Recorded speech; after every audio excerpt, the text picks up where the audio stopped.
Kapan? Mari kita tanya dalam diri kita sendiri. Sekian lama kita jadi Kristen, orang menjuluki kita dengan nama apa? Dan seperti nama itulah yang kita buat di tempat itu. Saudara, hebat sekali kebenaran ini. Maka itu Yesus yang dikenal oleh dunia karena kita tidak nyatakan diri.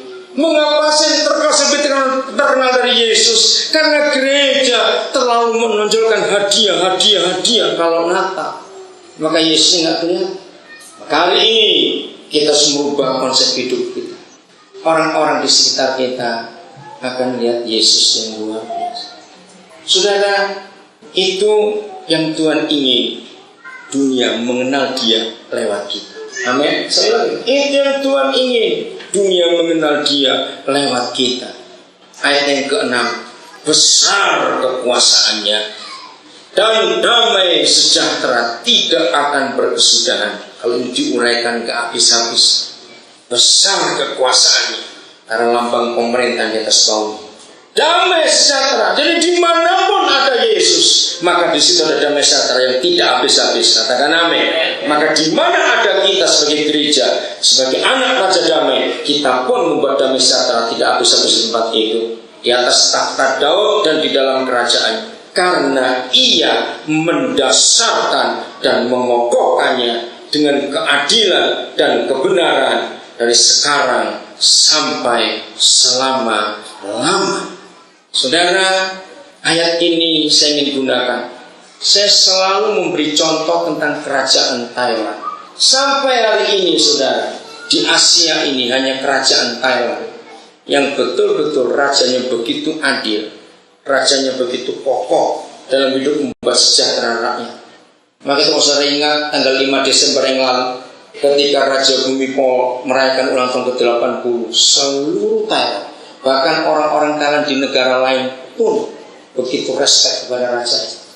Karena raja ini hebat sekali dalam keadilan dan kesejahteraan. Belum ada raja manapun seperti kisah dongeng. Saya sangat mengikuti kehidupan raja Thailand ini karena saya kagum dengan dia.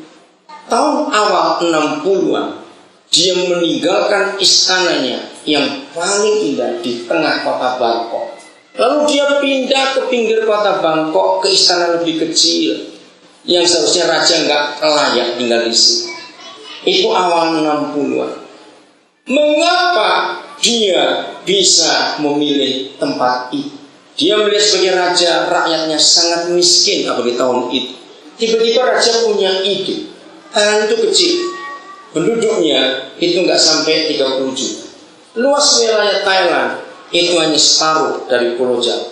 Tapi Thailand adalah satu-satunya negara di dunia ini yang mengimpor ke seluruh dunia sayur-sayur. Saudara, dari daun serai, daun salam, daun jeruk, lengkuas, kunyit, jahe, ubi, kangkung, itu tiap hari fresh mereka terbangkan dari Bangkok ke seluruh dunia.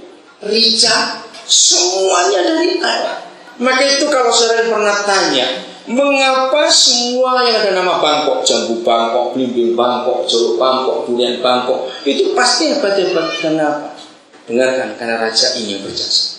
Nah, tahun 60-an awal itu dia minta kepada pemerintahnya, aku tinggalkan istana ini, aku pindah ke istana lebih kecil, buka istana ini untuk turis. Parlemennya untuk apa? Kumpulkan uang turis itu, bukan untuk apa.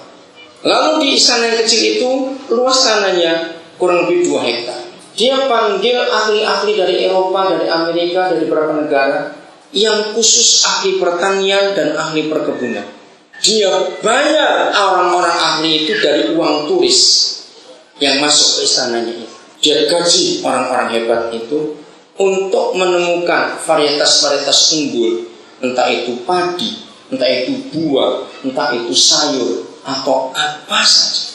Setelah sekian waktu mereka berhasil menemukan benih-benih unggul dan diperbanyak. Raja berkata, bagikan gratis pada seluruh rakyat dan suruh mereka tanam. Dan dia cari oleh para ahli itu. Sekarang nggak sampai 10 tahun, maka tahun 70-an awal Thailand sudah bangkit menjadi negara agraris yang memberkati dunia sampai hari ini. Saya belum pernah lihat bandara negara manapun seperti bandara Bangkok, sangat lebih besar lagi bandara.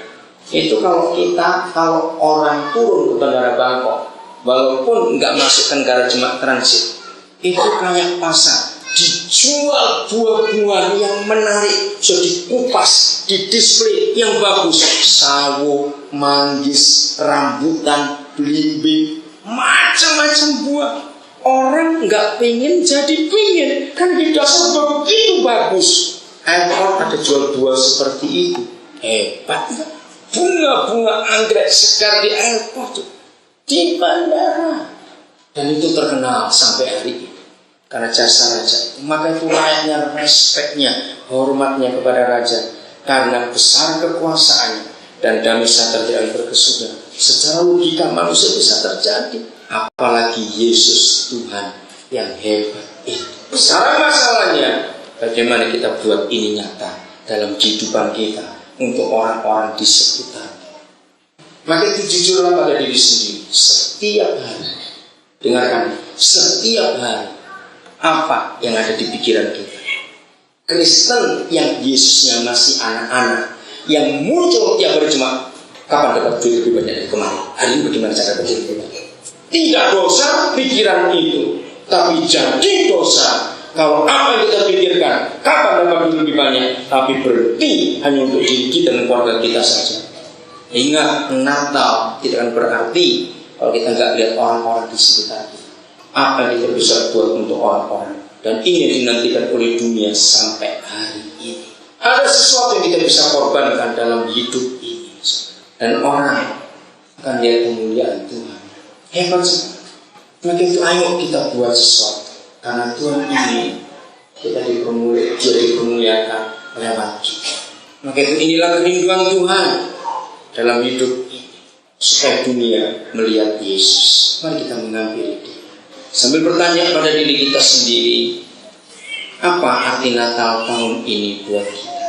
Yesus di posisi mana? Kalau kita sudah menemukan Yesus yang kita di posisi mana, maka gampang sekali kita akan menempatkan Dia. Tuhan memberkati kita.